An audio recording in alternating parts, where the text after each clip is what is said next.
My name's Katie. I'm 30 years old. I grew up in a small town and my family didn't have much money, but we had a lot of love. My mom worked as a janitor and she taught me the value of hard work. She always said, no job is too small if you do it with pride. I remember watching her come home tired but never without a smile. She always made time to help me with my homework and cook us dinner. Our house was small but cozy. My mom made sure I focused on my studies. She wanted me to have a better life than she did. She would say, education is your ticket to a brighter future. In school, I worked hard and got good grades. I loved reading and writing. My teachers noticed and encouraged me to keep pushing myself. In high school, I joined the debate team and the student council. I even worked part-time at the local grocery store to help out at home. When it was time for college, I was determined to go. I applied for scholarships and got accepted into a good university. It was a big change moving to the city, but I was excited. I studied law because I wanted to help people and make a difference. My mom was so proud when I graduated. I wanted to make the best of my college years, so I signed up for a few clubs along with a few extra classes.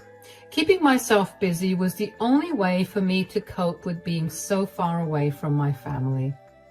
I first met Joe when we were both volunteering at a community event in our hometown. I was in my first year of university and I was volunteering as part of my club activity. Joe was there and I noticed him right away. I mean, he was tall, had a warm smile and a twinkle in his eyes. Who wouldn't notice him immediately? We started talking during a break and I found out he was studying finance at a nearby university. He was easy to talk to. We laughed a lot that day. After that event, we kept bumping into each other around town. And one day he asked me out for coffee. I was nervous but excited. We spent hours talking that day, sharing our dreams and goals. Joe told me about his family and how he wanted to make a difference in the world through his work in finance. I talked about my mom and how she inspired me to study law. Joe also told me about his younger brother, Mark, who meant the absolute world to him. Mark was 3 years younger than Joe, but the two of them were thick as thieves. Before Joe could introduce me to his parents, he wanted to introduce me to Mark. We met at a diner for lunch. Mark was different from Joe in some ways, but had the same kindness and warmth. He was more laid back and a creative spirit that shone through in everything he did. We started talking easily, and soon we were engrossed in a conversation about books and art, two things we both loved. Mark also showed me sketches from his art classes, and I told him about my dream of becoming a lawyer. Mark listened attentively, asking questions and offering encouragement. It felt like we had known each other for much longer than just a few hours. By the end of the lunch, Joe was playfully annoyed at us for making him third wheel Mark and me. No, but seriously, Mark was like the younger brother I never had. He looked up to me like I held all the answers of the universe, which was the same way he looked at Joe. Mark and I quickly became good friends afterwards. A few months after Joe introduced me to Mark, Mark told Joe and me that he wanted to introduce us to someone special to him. Mark had started seeing someone, and according to him, things were going really well and he saw a future with her. Mark wanted us to be the first to meet her, and Joe and I thought it was such a wonderful sentiment that we couldn't help but be a little excited to meet his girlfriend. When we got to the restaurant, Mark and Laura were already seated at their table. While Mark looked very nervous, Laura was the picture-perfect depiction of serenity. She was beautiful and well-dressed, looking every bit like she belonged in a fashion magazine. Laura seemed all right initially, but it didn't take long for me to notice that something was amiss. Laura would often glare at me in the middle of the dinner, or she would simply stare at me with a vacant expression. Eventually, she decided to talk to me, but only to ask a lot of questions. So, Katie, tell me about your family. What do your parents do? Well, it's just me and my mom, and she works really hard. Oh, what does she do? It must be something interesting. She's a janitor at the local school. She always taught me the importance of hard work. A janitor? Oh, that must be really hard. How do you even manage? I can't imagine growing up like that. It wasn't easy, but my mom always made sure I focused on my studies. She wanted me to have a better life. That's nice, I guess. My parents always made sure I had everything I needed. I never had to worry about money or anything like that. I mean, they even paid for my wedding at that fancy venue. That sounds really nice, Laura. My mom did her best with what we had. She taught me that no job is too small if you do it with pride. Oh, how wonderful.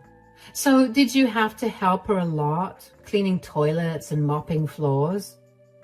Sometimes I helped out, but mostly she wanted me to focus on my studies. Well, I guess that's one way to look at it. I just can't imagine cleaning up after other people. It sounds depressing. But hey, at least you got out of that, right? Now you have a good job and everything. Yeah, I worked hard to get where I am. I wanted to make my mom proud. Oh, sure. I mean, it's great you're doing well now. I just don't know how you could stand living like that. My life has always been so different. I've always had the best of everything. My parents made sure of that. It's great that you've had those opportunities. Everyone's path is different. Yeah, I suppose. It must have been really tough for you. I can't imagine having to work while studying. I never have to worry about that. My parents made sure I could focus on enjoying life. It is challenging, but it's taught me a lot about responsibility and perseverance. Well, I guess it all worked out for you in the end, but still, cleaning. I don't think I could ever do that. I have so many better things to do with my time. It's great that you have other things to do with your time, but to each their own, am I right? Sure. I didn't know what to do or say about that interaction with Laura. Laura made the entire table awkward, but Joe managed to change things up and take things back to normal. Over time, it became clear that Laura didn't like me. She would make little remarks about my clothes, my job, or my family. When I got a promotion at work, she said, "Wow, I guess they needed someone to fill the spot." It was always something to put me down, but she did it in a way that others might not notice. Joe noticed Laura's behavior and tried to talk to Mark about it, but Mark would just brush it off, saying Laura was just being Laura. I tried to stay polite and not let her comments get to me, but it was hard. Regardless of Laura's attitude towards me, Joe's and my relationship continued to grow, and a few years after we were done with our education, Joe proposed to me on a quiet evening at our favorite spot in the park. I couldn't stop smiling as I said yes, feeling like the luckiest person in the world. We got married in a small ceremony surrounded by our families and closest friends. It was a simple but beautiful day filled with love and laughter. Laura and Mark got married about a year after Joe and I got married. Their wedding was extravagant, with a big ceremony and a reception at a fancy venue. Laura made sure everyone knew it was a grand affair full of expensive decorations and gourmet food. She wore a designer gown that probably cost more than my car. A year later, Laura gave birth to her son, Ethan. She made a big show of being a new mother, posting glamorous photos on social media and talking about how motherhood was her greatest accomplishment. She flaunted the fact that she had a child before me as if it somehow made her superior. I remember feeling happy for Mark because he was thrilled to be a father. He would show us pictures of Ethan and talk about how much he loved being a dad. Despite Laura's attitude towards me, I never let it affect my relationship with Mark.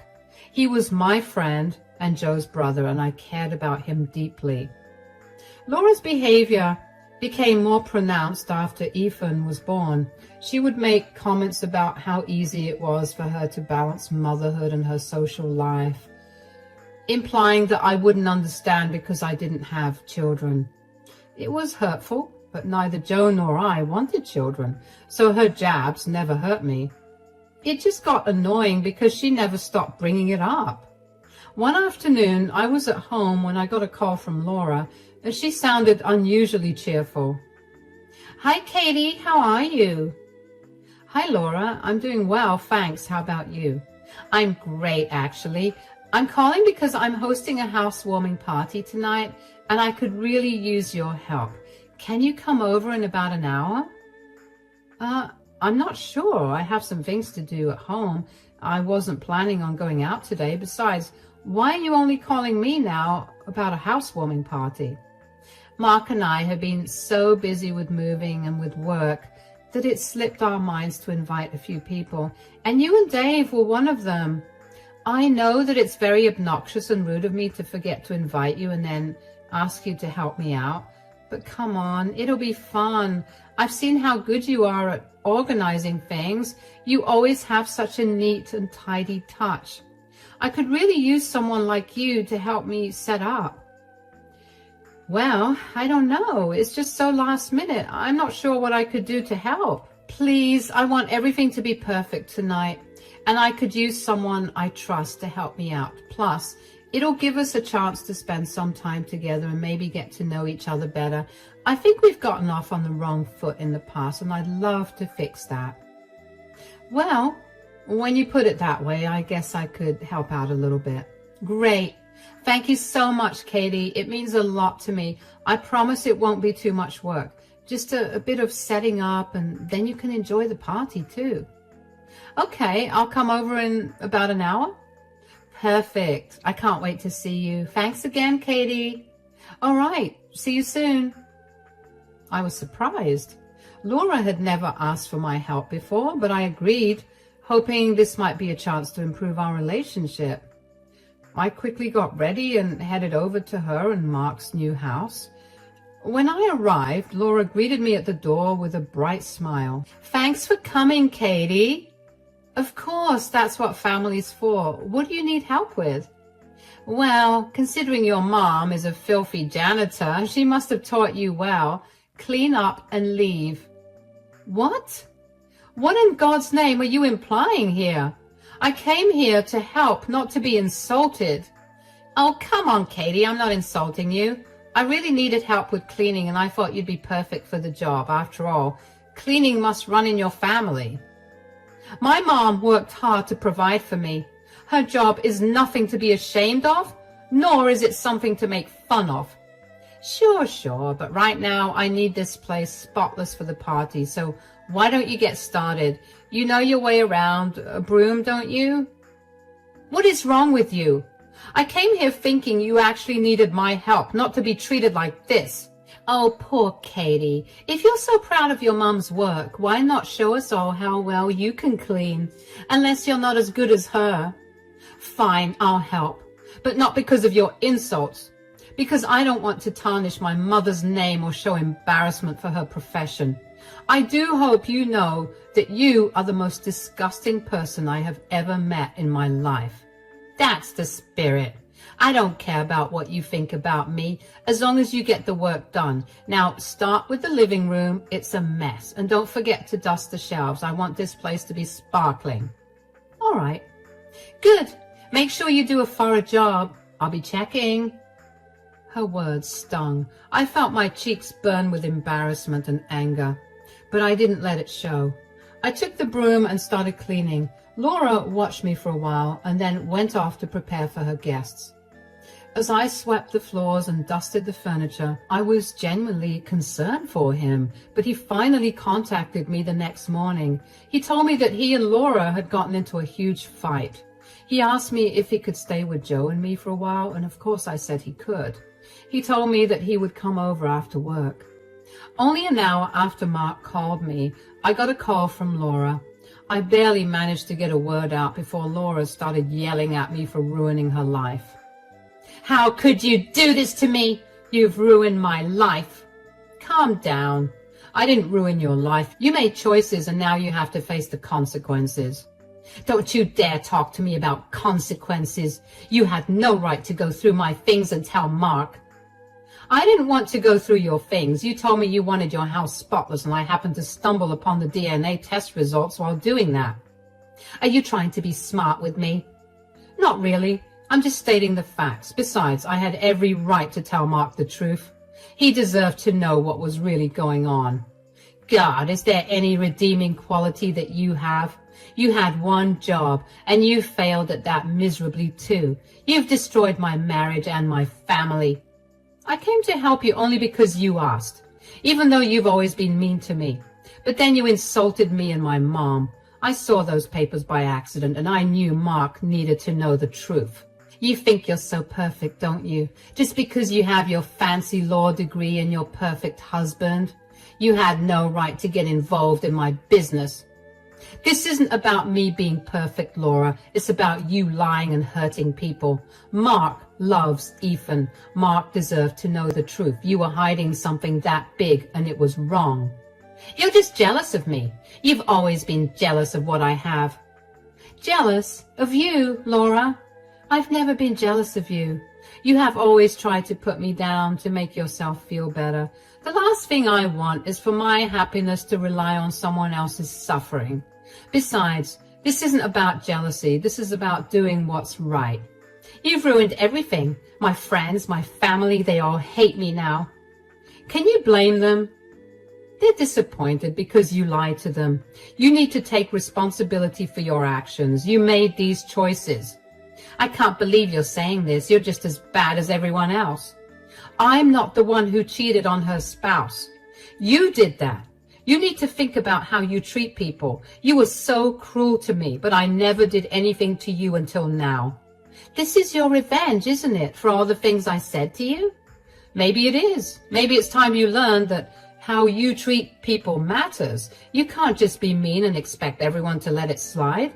If you keep treating people badly, you'll keep facing consequences like this. You think you're so high and mighty, but you're just a snitch. I'll never forgive you for this.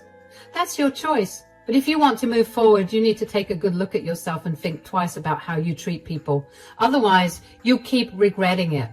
Get off your high horse, Katie. You're not perfect. I never said I was. But at least I tried to do what's right. Maybe you should start doing the same. This isn't over, Katie. I'll make you pay for this. Do whatever you need to do, Laura. But remember, your actions have consequences. It's time to grow up and face them. I couldn't believe just how blind and entitled Laura was. How could she not feel bad after she lied to, manipulated, and hurt Mark so badly?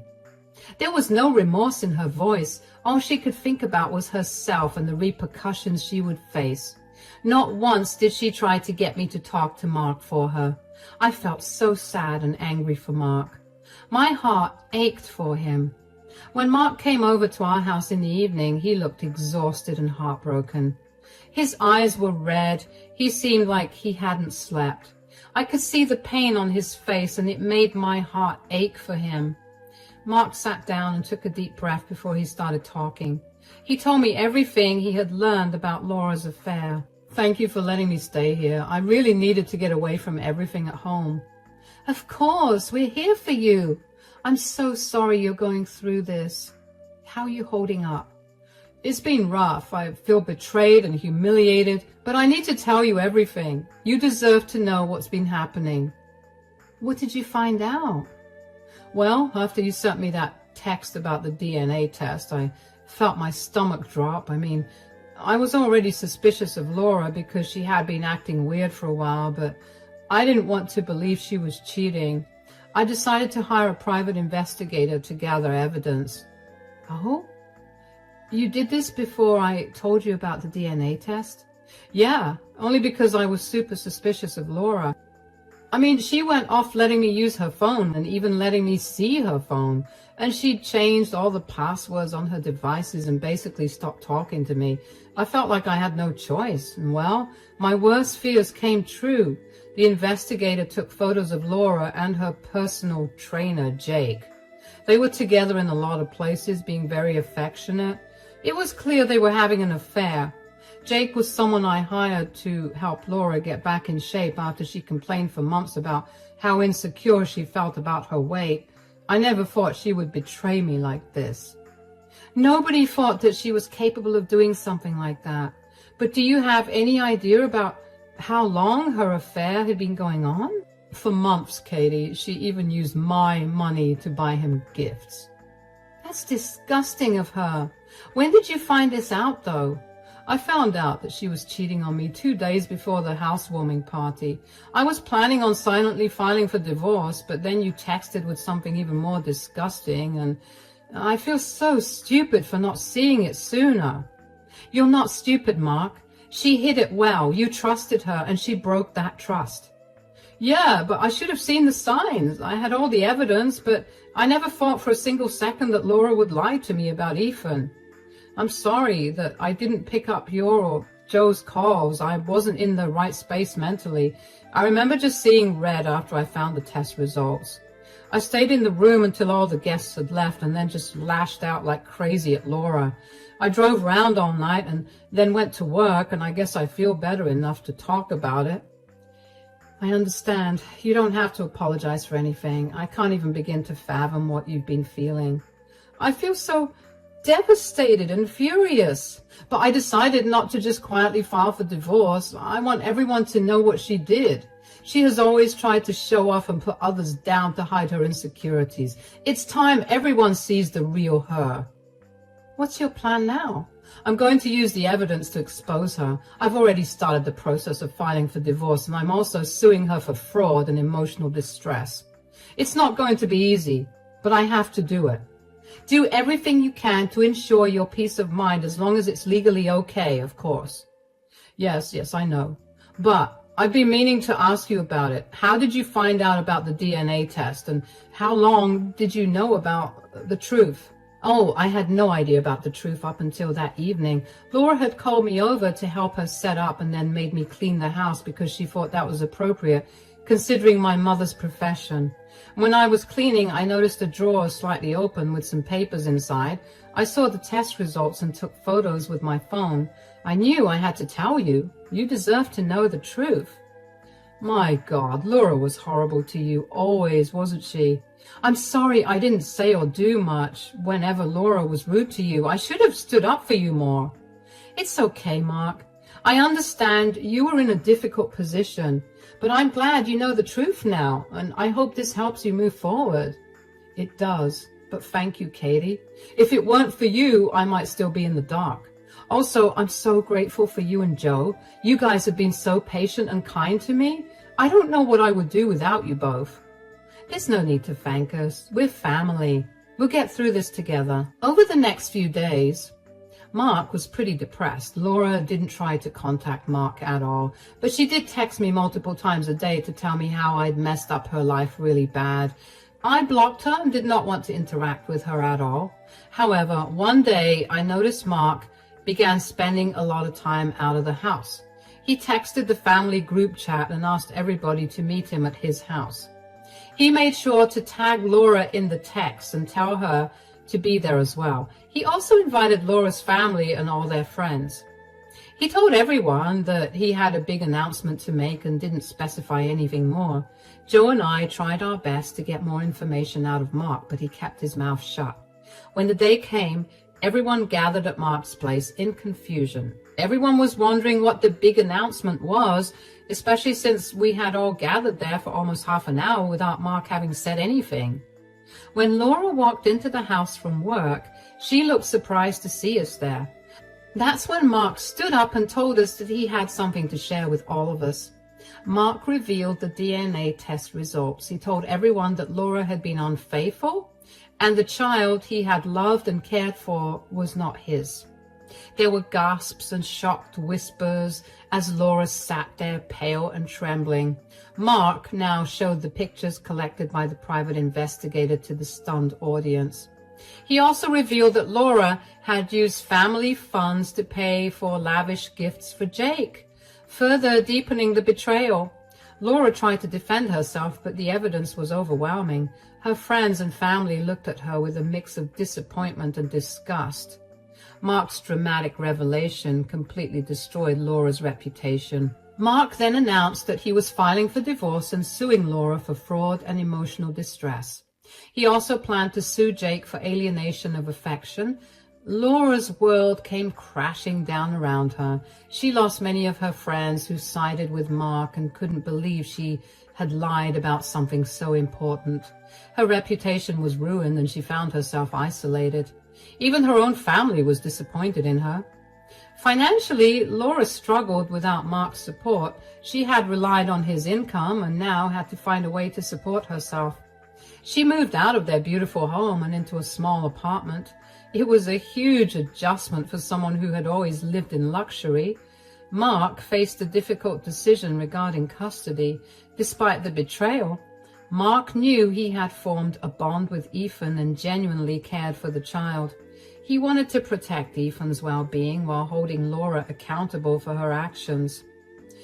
Mark initially sought legal advice to understand his rights and responsibilities. He decided to file for divorce and requested primary custody of Ethan. This decision wasn't made out of spite towards Laura, but rather out of concern for Ethan's future. Mark wanted to ensure Ethan had stability and a loving environment despite the circumstances. During the custody negotiations, Mark remained firm and assertive. He demanded regular visitation rights and made it clear that he would prioritize Ethan's best interests above all else. Mark was tough on Laura regarding the legal proceedings, insisting on transparency and fairness. Despite the challenges, Mark maintained a compassionate approach towards Ethan. He spent quality time with him, reassuring Ethan of his love and support. Mark understood that Ethan was innocent in this situation and deserved a father figure who cared deeply for him. Throughout the process, Mark never badmouthed Laura in front of Ethan. He shielded Ethan from the complexities of the adult world and focused on providing a nurturing environment. Mark took on the responsibilities of fatherhood with integrity, demonstrating patience and understanding towards Ethan's emotions. As for Mark, he began to heal with the support of his family and friends. Joe and I were there for him, helping him move on and find peace. Our bond grew stronger through this ordeal, and we knew we had done the right thing.